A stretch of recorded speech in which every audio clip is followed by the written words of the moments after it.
Hey, good morning there, YouTubers. Thanks for tuning back into another episode. Today we're going to kick off another project. It's been maybe a week, 10 days since we uploaded last, and everything is off to a good start for 2021, so I hope your new year as well is going well as well.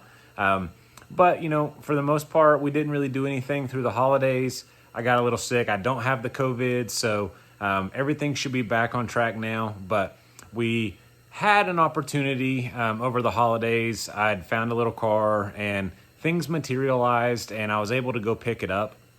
And that little car is something that's kind of going to be a new chapter and maybe a new sequence, kind of like a style of my channel.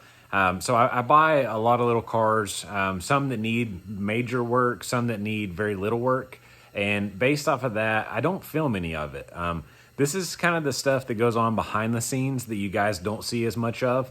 So a lot of the investigation, the troubleshooting, the quick repair, the cleaning, I'm going to start turning that into videos for you guys. So if you are like me and you get stuck watching somebody wash a car with a GoPro or something like that, it may entail some of that. So I'm hoping that it'll be kind of like a new flavor as we go because we've got a lot going on. So what I want to do to start off with is I want to roll an intro that I put together solely for this car. Enjoy the intro, and let's go ahead and get this party started.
All right, boys and girls, so this is a 2000 Honda Civic LX.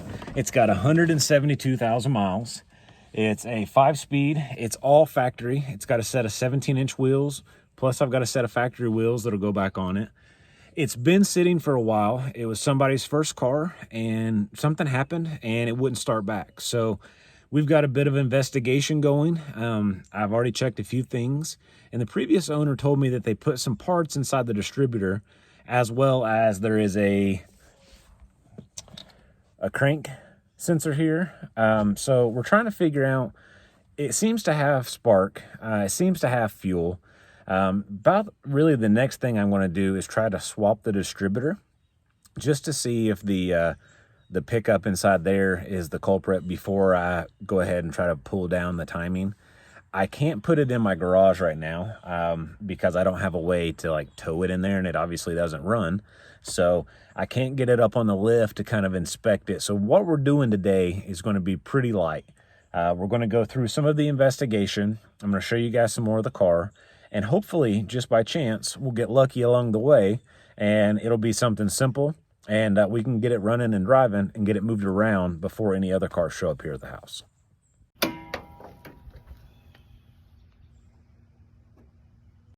So guys, what I plan to do is the brown car that you just saw is a 2000 LX as well. This is a 2000 LX. So I'm going to rule out the distributor altogether, and I'm going to swap them to this car, from the brown car to the blue car. I already did this with the ECU just to make sure that there wasn't anything going on weird inside there. I've checked all the fuses. I've gone through and I've traced out a lot of the, like, you know, the essentials, like your map sensor, your TPS, all that stuff's hooked up. The only thing we haven't done at this point is checked base timing. This car's got all the factory accessories on it, so you've got to pull the valve cover, the top timing cover, and I just haven't got into that yet. I haven't had a lot of time so far. So we're going to go ahead and try to just go ahead and throw the distributor on here. If we get lucky, I've got a fat plug, and maybe there's something inside there. I believe the previous owner put an igniter in it, and hopefully it's just, maybe it's out of sync. So what happens on a lot of these little cars is there's a sensor on the 96 to 2000 on the crank, and there's a sensor on the actual, there's one on the crank and there's one in the distributor. So on a 96 2000, it needs reference from both of them. I'm not certain if having a bad crank sensor would throw a check engine light, because I don't have any check engine lights. So I don't know if it's just not getting signal or reference and that's what's causing it, or kind of what's happening. But at this point, we're just going to keep investigating and, start ruling out things, and we'll come up with our own opinion. All right, YouTubers, so this is the distributor off of the brown car. This is the one that came off of this car. So now that I've got everything situated, we need to plug it back up and then give it a whirl and see if we can get it to run. All right, what I do with key. There's a key. Don't have the computer plugged up from yesterday, hang tight. All right, so ECU's plugged back in.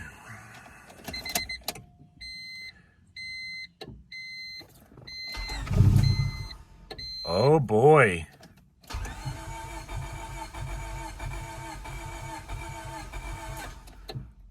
Well, that was new.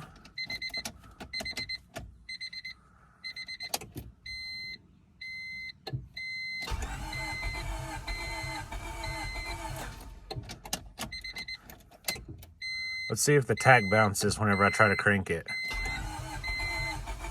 Nope. I think we're going to have to put the crank sensor in it, guys. All right there, guys. So what I did, since the blue car hit one time and then wouldn't start, it could still have something else going on, but we still could have, partly the problem inside the distributor. So I put that distributor on the brown car, because I know everything works on the brown car, and we're going to try it and then see if it starts. If it starts, then we know it's not the distributor. So let's give it a whirl.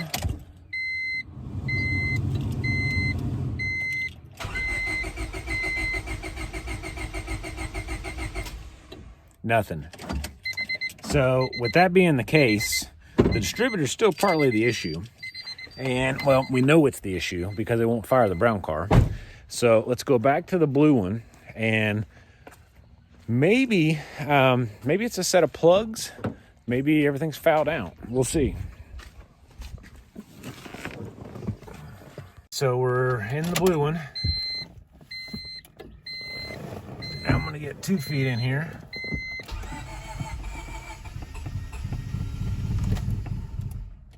Oh boy.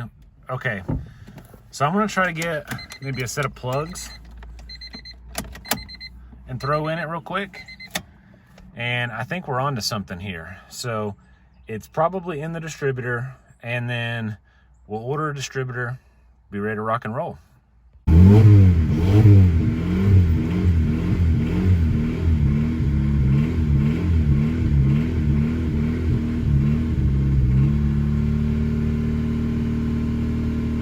Oh boy. All right, so I didn't put plugs in it. I just kept nussing it and it started.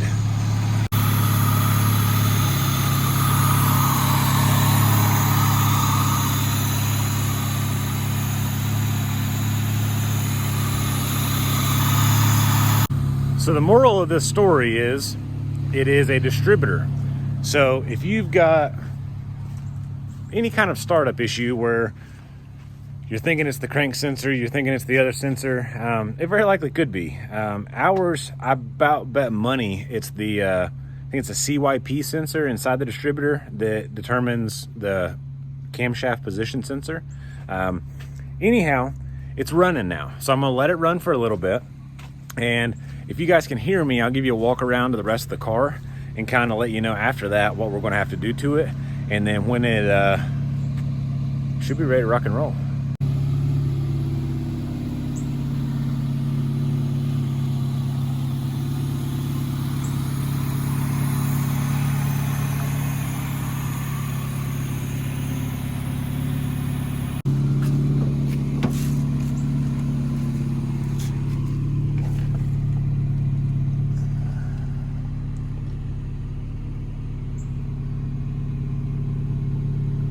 So boys and girls, now that we know that this one runs, we're in a whole sight better shape because I bought it without even hearing it run, needing to fix it.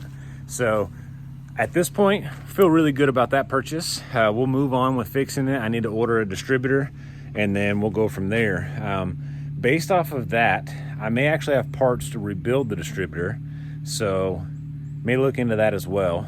Sometimes it's just as easy for 75 bucks to order one, and then you're off to the races. So what we need to do now, as I mentioned, that car needs to be able to get inside the shop. So I need to be able to put a few different things in a few different spots so that way we can bring home another car. So I'm gonna wrap this video up here.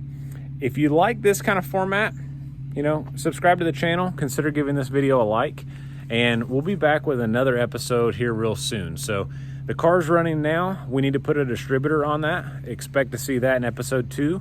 Episode 3, we'll clean that puppy up, go ahead and get it ready to sell, and then we'll move on to the next one. As a whole different series, Josh's car has all the parts in the garage here, and it's just ready for me to bolt them on. So once we get all this stuff situated, we should have a lot of content coming, and we've not even broke the surface with Clifford yet. Clifford's got a lot of parts that are showing up and they need to be assembled. So there's gonna be a lot of content, guys. Stick around, subscribe to the channel, follow me on Instagram. I'll do a lot of stories there as well, so you may be able to get more frequent content, but I hope you've enjoyed it. Thanks for watching. We'll see you next time.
Let's see if it'll start back.